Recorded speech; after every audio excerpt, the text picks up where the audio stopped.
കുട്ടികളെ, എല്ലാവർക്കും സുഖമാണെന്ന് വിചാരിക്കുന്നു. അപ്പം നമുക്കിന്ന് ഒരു പുതിയൊരു ടോപ്പിക്ക് പഠിക്കാം അല്ലേ? നിങ്ങളെല്ലാവരും സ്കൂളിലേക്ക് വരുന്നത് എങ്ങനെയാണ്? ചില സൈക്കിളിൽ വരുന്നവരുണ്ടാവും, ചില നടന്നു വരുന്നവരുണ്ടാവും അല്ലേ?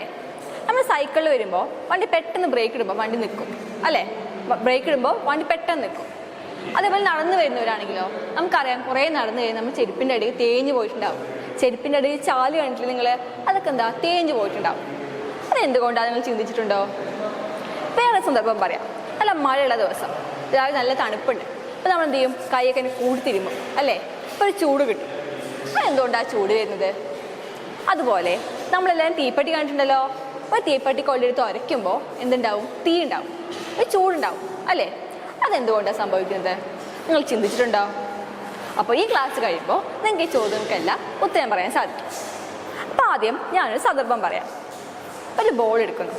ഒരു ബോൾ എടുത്ത് ഞാൻ നിലത്ത് ഉരുട്ടുകയാണ്. ഒരു ബോൾ ഉരുട്ടുമ്പോൾ ഞാനിവിടെ എന്താ പ്രയോഗിക്കുന്നത്? നോക്കൂ, ബലം പ്രയോഗിക്കുന്നു അല്ലേ? ഞാനൊരു ബോൾ ഉരുട്ടുമ്പോൾ ഒരു ബലം പ്രയോഗിച്ചാണ് ആ ബോൾ ഉരുട്ടുന്നത്.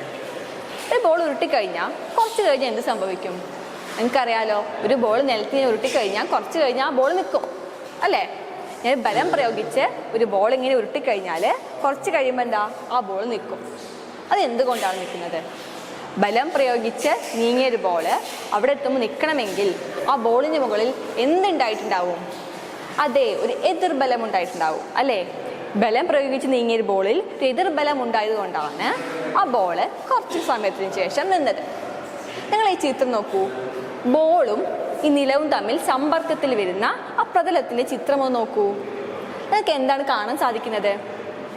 നിറച്ച് കുന്നും കുണ്ടും കുഴികളും അല്ലേ?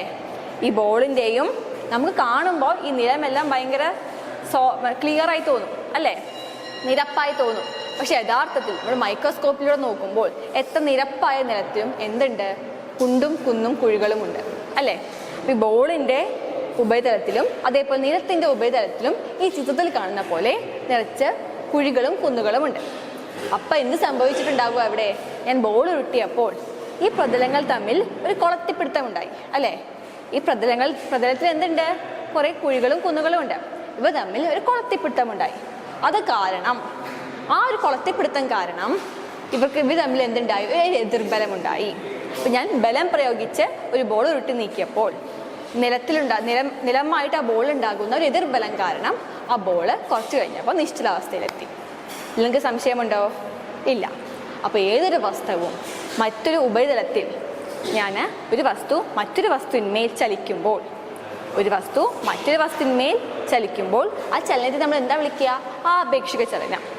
അതായത് രണ്ട് വസ്തുക്കളുടെ ആപേക്ഷിക ചലനത്തെ എതിർക്കുന്ന തരത്തിൽ ഒരു എതിർബലം ഉണ്ടാകുമ്പോൾ ആ എതിർബലത്തെ വിളിക്കുന്ന പേരാണ് ഘർഷണബലം.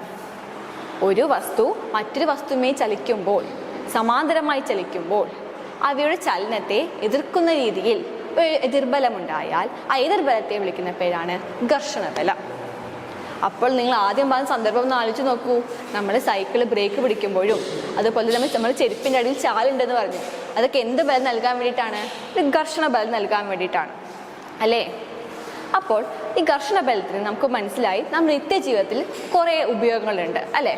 അപ്പോൾ ആദ്യം പറഞ്ഞ പോലെ തന്നെ നമ്മൾ സൈക്കിൾ ഓടിക്കുമ്പോൾ അല്ലെങ്കിൽ ചെരുപ്പിട്ട് നടക്കുമ്പോൾ അതുപോലെ തന്നെ തീപ്പെട്ടി ഉരയ്ക്കുമ്പോൾ ഇതൊക്കെ ഏത് ബലം നമ്മളോട് ഉപയോഗിക്കുന്നത്? ഘർഷണ ബലമാണ് ഉപയോഗിക്കുന്നത്. അപ്പോൾ ഘർഷണ ബലം എന്നാൽ നമ്മൾ നിത്യജീവിതത്തിൽ വളരെയധികം നമ്മൾ ഉപയോഗിക്കുന്ന ബലമാണ്. നിങ്ങൾ ചെയ്യേണ്ടത് മാത്രം ഈ ഘർഷണ ബലം നമ്മൾ നിത്യജീവിതത്തിൽ എത്രത്തോളം ഉപയോഗമുണ്ടെന്ന് കണ്ടെത്തുകയും അതിന് സന്ദർഭങ്ങൾ ശാസ്ത്ര പുസ്തകത്തിൽ കുറിച്ചെടുക്കുകയും ചെയ്യണം.